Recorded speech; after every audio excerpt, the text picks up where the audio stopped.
Assalamualaikum warahmatullahi wabarakatuh. Saya Syawal Al-Rashid. Di sini ingin mempresentasikan tugas biologi materi bab 9 tentang evolusi. Bismillahirrahmanirrahim. Assalamualaikum warahmatullahi wabarakatuh. Di sini izinkan saya Syawal Al-Rashid untuk mengulas materi fenomena evolusi dari bab 9. Di sini sudah ada judul dari materi yang akan saya bahas, yaitu fenomena evolusi. Lanjut. Motivasi. Jika kamu tidak berusaha untuk yang kamu inginkan, maka jangan mengeluh untuk sesuatu yang tidak kamu dapatkan.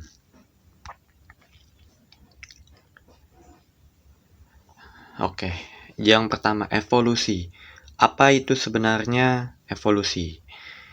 Secara teori, evolusi merupakan proses perubahan yang terjadi pada semua makhluk hidup dalam waktu yang relatif lama.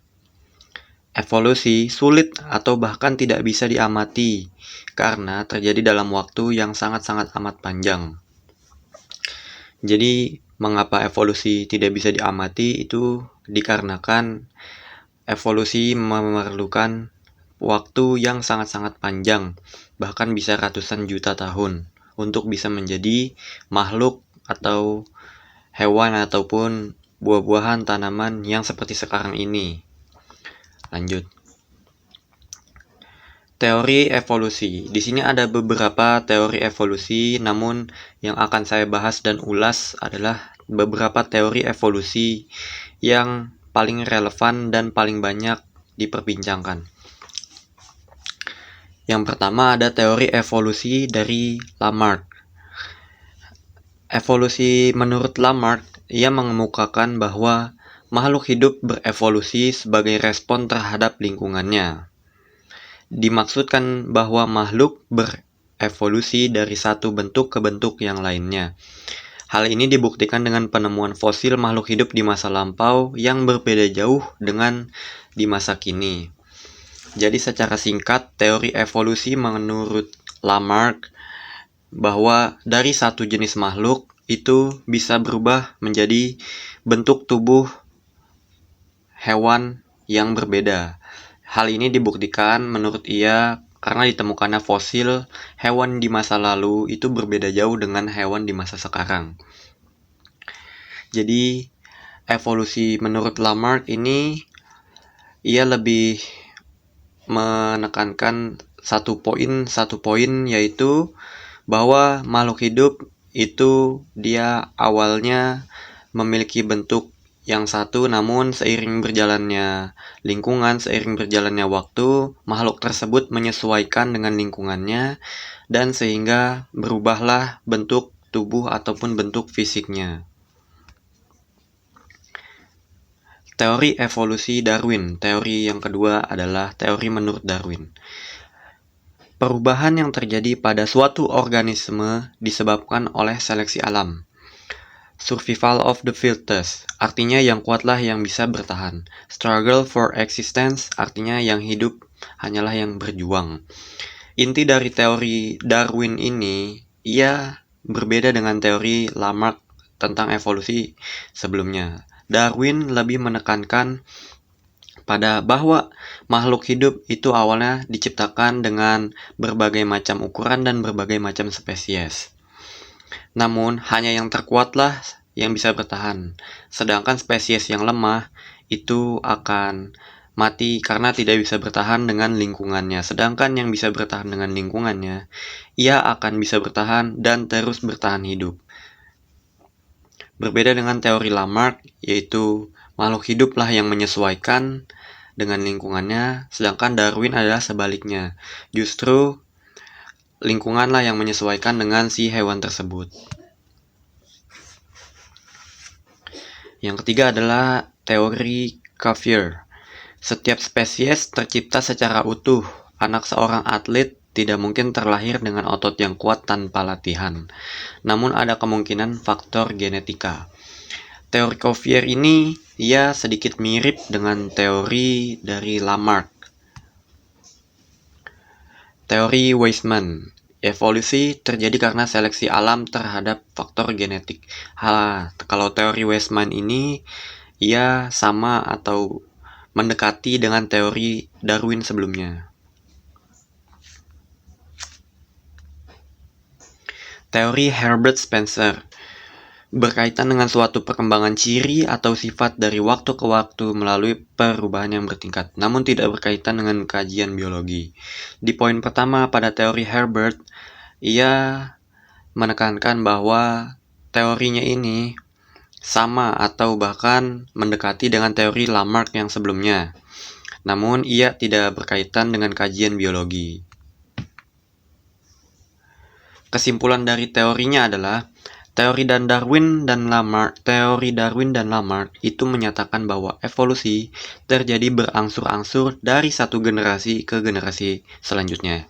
Yang berbeda adalah penyebab dan mekanisme atau cara evolusi tersebut. Hal itulah yang membuat berbeda kedua teori ini. Namun pada intinya tetaplah sama, bahwa evolusi itu terjadi secara bertahap dari satu generasi ke generasi lainnya selama puluhan atau bahkan ratusan juta tahun.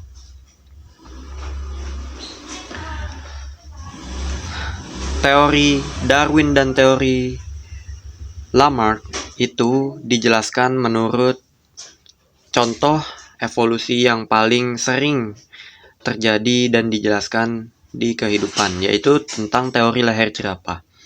Pada teori Lamarck, panjang leher jerapah itu dipengaruhi oleh nenek moyang jerapah yang dahulunya memakan dedaunan di pohon tinggi. Namun menurut Darwin, panjang leher jerapah itu memang sudah ada karena disebabkan oleh varian jerapah yang sangat berbeda-beda. Ketika makanan jerapah tinggi, maka hanya jerapah panjanglah yang bisa makan. Hal ini tentu menyebabkan beberapa pendapat dan spekulasi yang berbeda di antara para ilmuwan. Yang pertama, menurut Lamarck, panjang leher jerapah itu dipengaruhi oleh nenek moyang jerapah yang memakan dedaunan di pohon yang tinggi. Jadi Lamarck menegaskan, pada contoh ini, jerapah pada awalnya berleher pendek, namun karena makanannya di dalam pohon itu ada di tinggi di atas mereka, jadi mau tidak mau jerapah tersebut harus beradaptasi menyesuaikan dengan makanan tinggi di daun pohon tersebut. Jadi secara waktu demi waktu, leher jerapah menjadi panjang dengan sendirinya karena kebiasaan yang sudah mereka lakukan. Berbeda dengan teori Darwin, Darwin menegaskan bahwa jerapah pendek dan jerapah leher panjang itu memang sudah ada dari awalnya, tidak perlu adanya adaptasi lingkungan atau sebagainya. Leher jerapah dan leher panjang itu sama-sama memakan daun, namun dedaunan hanya ada di pohon yang tinggi, sehingga leher jerapah yang pendek itu tidak bisa menggapainya. Sehingga menurut Darwin, hanya jerapah dengan leher panjanglah yang bisa bertahan hidup, sedangkan leher jerapah yang pendek itu tidak bisa bertahan hidup karena tidak bisa makan dan beradaptasi dengan makanannya. Bukti adanya evolusi. Yang pertama adalah adanya fosil. Fosil adalah sisa-sisa makhluk hidup yang telah membatu dan terperangkap di dalamnya. Fosil dapat menjelaskan kehidupan di masa lampau yang berbeda dengan masa kini. Hal ini didukung oleh bentuk struktur tubuh hewan atau tumbuhan yang berbeda antara masa lampau dengan masa kini. Seperti halnya perbedaan fosil ikan di masa lampau dengan fosil ikan di masa kini tentu sangat jauh berbeda. Itulah yang mendukung adanya evolusi.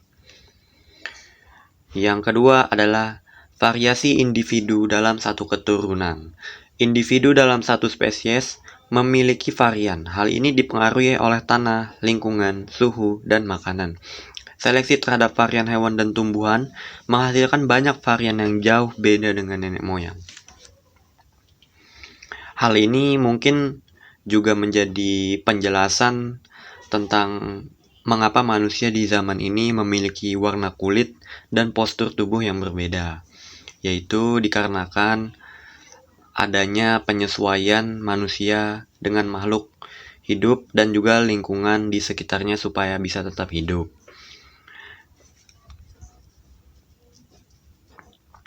Yang ketiga ada analogi dan homologi. Analogi adalah organ tubuh yang punya fungsi sama namun bentuk asalnya berbeda. Homologi adalah organ tubuh yang bentuk asalnya sama, kemudian berubah strukturnya sehingga memiliki fungsi yang berbeda. Bisa dilihat dalam gambar antara tangan manusia dan sayap kelelawar itu memiliki struktur yang bisa dibilang sama atau mirip namun berbeda fungsi penggunaannya. Embriologi perbandingan. Adanya persamaan dan perbedaan dalam perkembangan embrio menjadi individu ini menunjukkan adanya kekerabatan antara organisme yang menunjukkan adanya evolusi. Dalam perkembangannya, hewan-hewan memiliki embrio yang serupa namun bentuk dewasanya berbeda. Dapat dilihat dalam gambar embrio manusia, ikan, dan hewan-hewan yang lainnya ini memiliki bentuk yang bisa dibilang hampir serupa atau mirip, namun memiliki bentuk dewasa yang berbeda. Yang selanjutnya ada organ vestigal. Pada manusia dan beberapa hewan, sering dijumpai organ atau bagian tubuh yang sudah tidak berfungsi. Hal ini merupakan peninggalan dari nenek moyang kita. Contohnya tulang ekor, usus buntu, otot, dan penggerak telinga. Selanjutnya ada perbandingan fisiologi. Makhluk hidup mulai dari terendah hingga yang tinggi, tersusun atasnya sel. Meskipun jumlah sel dan morfologi setelah dewasa berbeda, tetapi fisiologi di dalam selnya memiliki kemiripan. Perbandingan biologi. Hal ini juga terjadi pada pewarisan sifat biokimia. DNA setiap spesies mengandung instruksi untuk sintesis RNA dan protein yang penting untuk menghasilkan individu baru. Yang selanjutnya ada biogeografi. Penyebaran hewan dan tumbuhan di berbagai daerah merupakan pendukung kuat adanya evolusi karena menyesuaikan dengan lingkungan. Domestikasi, yaitu merupakan bukti adanya evolusi yang muncul akibat campur tangan manusia. Seperti pada gambar, semangka di hutan pada zaman dahulu itu berbeda dengan semangka di zaman sekarang. Semangka di zaman dahulu memiliki bentuk yang agak gelap serta memiliki duri yang besar-besar. Sedangkan semangka di zaman modern memiliki duri yang kecil-kecil atau bahkan tidak ada dengan daging yang banyak. Selesai. Di sini ada beberapa pertanyaan yang bisa teman-teman kerjakan atau jawab untuk bahan evaluasi dan pembelajaran. Sekian, terima kasih.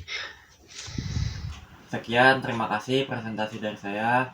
Kurang lebihnya mohon maaf. Wassalamualaikum warahmatullahi wabarakatuh.